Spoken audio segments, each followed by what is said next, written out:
کو زیادہ وقت بے چینی رہتی ہے، بے قراری رہتی ہے، مایوسی سی تاری رہتی ہے، کچھ سمجھ نہیں آتا کیا کرنا ہے، تو آپ یہ دو کلمات اپنی زندگی کا حصہ بنا لیں، اپنا معمول بنا لیں۔ تو الفاظ کیا ہیں؟ یا حی یا قیوم برحمتک نستغیث۔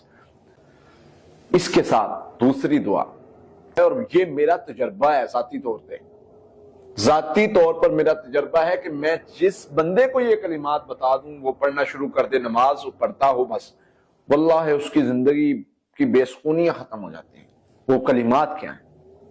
اللہ اللہ ربی لا اشرک بہ شیئا، یہ کلمات ہیں، اور اس کو کم از کم صبح و شام ہر نماز کے بعد بندہ 100 بار پڑھنا شروع کر دے۔ جب مایوسی ہوتی ہے، بے چینی ہوتی ہے، بے قراری ہوتی ہے، اس وقت پڑھنا شروع کر دے، اور واللہ آپ دیکھیں گے کہ جب بندہ یہ پڑھتا ہے زندگی میں سکون بھی آتا ہے، ڈپریشن ختم ہوتا ہے، بے چینی، بے قراری اور یہ ساری کیفیات ختم ہو جاتی ہیں، اور اللہ تعالیٰ اس بندے کو سکون بھی دیتے ہیں، صحت بھی عطا کرتے ہیں۔